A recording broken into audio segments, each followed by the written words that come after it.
네, 안세영 선수 얘기부터 사건, 사고까지 다룰 텐데요. 자, 도움 주실 전문가들 나오셨습니다. 안녕하십니까? 네, 안녕하십니까. 어서 오십시오. 자, 리포트 보신 대로 안세영 선수가 금메달을 땄는데 끝나자마자 바로 대한 배드민턴 협회를 향해서 폭탄 발언을 했습니다. 대표팀 은퇴 시사 이런 얘기까지 나왔는데 자, 얘기 나누기 전에 어떤 얘기를 안세영 선수가 했는지 직접 들어보겠습니다. 시대가 변한 만큼 저는 따라와야 된다고 생각을 하거든요. 그래서 다른 나라 선수들을 보고 저도 느끼는 게 많은데 이게 좀 협회가 좀 따라오지 못하는 거에 늘 답답함과 늘 부당함과 약간 그런 게 많이 느껴졌었던 것 같아요. 그래서 그걸 조금 해소를 못하는 게 제일 저는 답답했었던 것 같습니다. 무릎 상태가 정말 좋지 않다는 걸 저도 느꼈었고 다시 한번 검진을 받아보니까 정말 안 좋았었고 그래서 대회 나가는 거 모든 건 다 저의 의지였지만 그거를 솔직히 막는 것보다는 더 도와줬어야 되지 않나. 네, 양진 변호사님. 일단은 자, 금메달 따고 굉장히 환호했는데 곧장 이런 얘기가 나와서 굉장히 당황스러운데 네. 일단은 안세영 선수가 그간의 좀 부상에 대해서 안일하게 대한 배드민턴 협회가 대처해 왔다. 내 눈높이 이만큼 가 있고 실력 이만큼인데 대처는 좀 협회 지원 체계 같은 건 좀 낮아져 있다. 이런 데에 대한 실망감이 굉장히 컸던 것 같아요. 그렇죠. 이게 장시간 동안 굉장히 차곡차곡 좀 서운함이 쌓여왔던 것 같아요. 일단은 선수 입장에서는 부상이 가장 치명적일 수가 있잖아요. 본인의 선수 생명과도 연결이 되어 있기 때문에 이 부분에 대해서 좀 협회에서 지원을 해줬으면 하는 마음이 좀 컸던 것 같습니다. 과거에도 안세영 선수가 이 무릎 부상을 아시안 게임에서 다친 적이 있었는데 그때 당시에 사실은 이제 협회 측의 이제 지원이 미진하다 보니까 그때 당시에도 굉장히 많은 실망감을 했었다라고 이야기를 했고 그러면서 올림픽 준비에까지 좀 차질을 빚었다라고 해요. 어쨌든 본인이 정말 각고의 인내 끝에 이렇게 금메달을 손에 거머쥘 수가 있었지만 하지만 올림픽을 앞두고도 그 부상이 이제 계속해서 발생하다 보니까 무릎에 칭칭 뭘 감아서 붕대를 감았어요. 그렇죠. 한 번 부상을 입게 되면 이게 꾸준하게 사실 치료를 받아야 되는데 그 부분도 좀 미진했던 것 같고요. 일단은 협회 측에서 이러한 부상을 외부로 알리는 걸 극도로 꺼려했다라고 합니다. 그래서 굉장히 쉬쉬했는데 그러다 보니까 치료를 받을 수 있는 타이밍도 좀 놓치게 되고 보안 본인이 유지상일 수도 있고요. 그렇죠. 이제 부상이 좀 심각해지다 보니까 나중에는 이제 협회 측에서 이제 선수들이 요구가 거세지다 보니까 한국에서 한의사를 데려와서 치료를 도왔다라고 지금 알려지고 있는데요. 일단 그러다 보니까 선수 입장에서의 좀 서운함을 토로한 것 같습니다. 그렇군요. 어쨌든 이 운동선수들은 올림픽 금메달 하나만 보고서 어떻게 보면 평생을 준비를 하는데 내 부상 상태에서 협회가 좀 지원이 미진하다. 되게 아쉬움을 느낄 법한데 어쨌든 이 값진 목표를 이뤄내고 안세영 선수는 어제 이렇게 좀 소감을 밝힌 바가 있습니다. 소감도 한번 들어보겠습니다. 진짜 힘든 순간이 너무 많이 떠오르고 어떻게 보면 저의 20대, 10대를 거의 배드민턴만 보냈는데 이 꿈 하나 때문에 보냈는데 이렇게 이루어지니까 정말 뭐 분노도 있었고 참을 것 다 참고 환호 뭐 그런 게 다 있어가지고 움츠렸다가 다시 또 포효하고 이런 게 정말 낭만이지 않나 싶은 것 같네요. 운동선수들한테는. 네, 얘기 들어보면 분노했었다. 그런 올림픽 준비하는 과정이 지원이 좀 부족해서 분노했었다. 근데 마지막에 낭만으로 좀 마무리됐다고 하는데 이수영 교수님 어떻게 보면은 선수 입장에서는 굉장히 이 힘이 빠진 준비 과정이었던 것 같아요. 굉장히 고난의 행군이었다. 근데 마지막에 이제 낭만이다 이렇게 이야기하는 결과를 초래할 수 있어서 천만다행이다 이런 생각이 드는데 그러나 이제 그런 과정을 살펴보면 이 친구가 이렇게 분노를 느낄 만한 사정이 있었다 이렇게 보입니다. 대부분의 이제 이런 불만은 대한 배드민턴 협회에 대한 불만. 아까도 잠깐 변호사님 말씀하셨지만 부상이 있는데 이게 사실 부상이 22년도부터 시작된 부상으로 보여요. 아시안 게임 직후에 있었다고 하죠. 그러니까 그때 심각하게 이제 뭔가 부상이 있었는데 그걸 제대로 치료를 하지 않은 채 쉬쉬하다가 2023년에 다시 재발한 것으로 보입니다.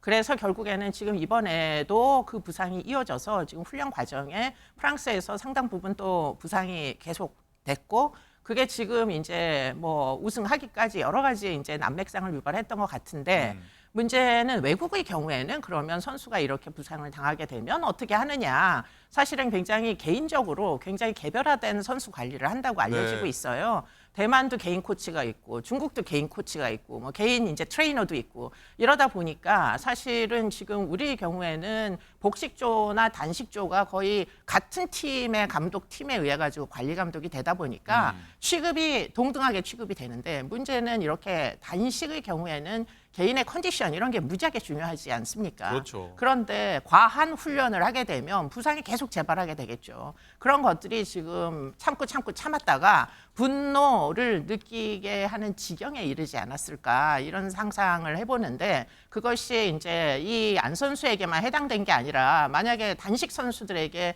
개별화된 방식의 관리나 뭐 여러 가지 지원이 있지 아니하면 지금 다른 이제 선수들에게도 상당 부분 어려움을 유발할 것이다. 이게 이제 예상이 돼서 문제가 되는 것이죠. 그렇군요. 어쨌든 뭐 전담 테러까지 아니더라도 이 부상에 대해서 좀 각별히 좀 신경 써달라 뭐 이런 요지였던 것 같은데 어쨌든 이렇게 안승 선수가 얘기하면서 국가대표 은퇴하는 거 아니냐 이런 추측까지 나왔었는데 안 선수가 직접 SNS에다가 그런 건 아니다. 은퇴는 아니다라고 얘기를 했는데 양김 변호사님 그나마 좀 다행입니다. 갑자기 은퇴한다고. 큰일 날 그렇죠. 뻔했습니다. 왜냐하면 이제 저 인터뷰로 정말 그야말로 왈칵 뒤집어진 거예요. 뭔가 은퇴를 시사하는 발언이라고 해석을 할 여지도 사실 있었어요. 그러다 보니까 다양한 이제 기사들이 나왔는데 본인의 SNS에 저렇게 글을 올렸습니다.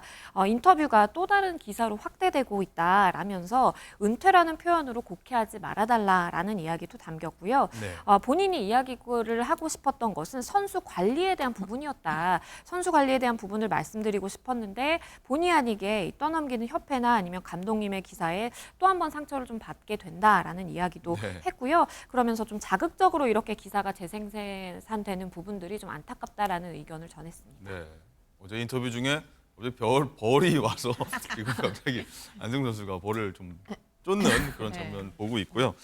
어쨌든 다행히 안 선수가 은퇴를 시사했다는 거는 해프닝으로 끝날 것 같고 다행입니다. 일단 조만간 귀국해서 또 자세히 한번 마이크 앞에서 밝히겠다고 하니까 어떤 내용인지 한번 지켜봐 보도록 하겠고요. 자, 앞으로 계획도 한번 밝혔는데 그 내용도 한번 바로 들어보겠습니다. 저는 물론 항상 계획을 가지고 다니고요. 이제는 조금 숨 좀 쉬면서 정말 웃으면서 투어도 다니고 즐기면서 할 수 있는 날이 왔으면 좋겠어요. 저는 그걸 늘 꿈꿔왔고 저의 한 목표이기 때문에 이제는 몸도 좀 정말 안 아플 때가 그리울 만큼 왔거든요. 안 아플 때 저의 몸 상태를 좀 다시 느끼고 싶어서 몸 관리도 정말 더 철저하게 하고 앞으로의 새 챕터를 준비할 생각입니다. 네, 새 챕터 이제 새 장, 안세영 선수의 새 장을 열겠다라는 긍정적인 신호까지 좀 밝혀봤는데 교수님 이제 이번 사건을 통해서 대한 배드민턴 협회도 미비한 시스템이 있다면 좀 고치려는 노력을 해야 될 것 같아요. 네, 뭐 그건 너무 당연한 거고요. 협회 차원에서 보면 아까도 잠깐 얘기하지 않았습니까? 이게 옛날 방식으로 훈련을 시키던 거 그것이 결국에는 선수들에게 부상을 유발하고 그런데 부상을 유발하면 협회 차원에서 개인적으로 대화를 나누어서 선수를 개별적으로 관리를 하고 육성을 하고 이렇게 했어야 되는데 문제는 이제 선발전에서 뭐 나가지를 못하게 한다는 거예요. 결국 탈락을 해서 국제 대회에 못 나가게 하고 이런 것들이 결국 선수 입장에서 보면 내가 최선을 다해서 국가를 위해서 노력을 하다가 다쳤는데 그러면 왜 나를 결국에는 버림받게 하고 다른 선수로 아예 나가지도 못하게 하느냐 부담감을 얼마든지 느낄 수 있잖아요. 그러니까 그런 것들을 지금 안세영 선수가 이야기하는 대목 중에 굉장히 눈여겨봐야 될 대목은 양궁 시스템, 양궁에서 선수를 선발하고 또 육성하는 시스템을 언급을 합니다. 금메달 5개를 싹쓸이했던 양궁 시스템. 싹쓸이 할 수밖에 없었던 데는 사실은 현대자동차의 아주 지속적인 지원과 과학적인 이제 선수 선발, 공정한 시스템 이런 것들이 지원이 됐기 때문에 이게 가능한 거잖아요. 그러니까 지금 안 선수가 22살이라고 지금 저 이제 선수의 주장을 얘기를 너무 이렇게 얕게 듣지 마시고 협회의 여러 전문가들께서는 좀 더 안정적으로 선수들이 지속적으로 생명력이 유지될 수 있도록 네. 잘 지원을 해주시기를 부탁을 드립니다. 예, 네. 뭐 다른 협회들 뭐 잘하는 협회들 많은데 뭐 안 되는 협회들 좀 부각이 되는데 그때마다 양궁 협회를 좀 잘 봐라 이런 얘기들 항상 나오는 것 같습니다. 어쨌든 양지은 변호사님, 안세영 선수가 이렇게 작심 발언 뭐 문제점을 협회를 좀 지적했는데 지금 말고 예전에도 사실 협회를 문제점 지적했던 선수들이 나왔었거든요. 다시 회자되는 것 같아요. 그렇습니다. 과거에 이제 96년에 애틀랜타 올림픽 배드민턴 여자 개인전에서 금메달을 땄던 이 방수연 해설위원도 한 자리에서 이렇게 이야기를 한 적이 네. 있어요. 선수 보호 차원에서 좀 변화가 있어야 된다라는 이야기를 꺼냈는데요. 과거에 최효정 선수와 출전한 서승재 선수가 살인적인 스케줄을 소화를 했다라는 것입니다.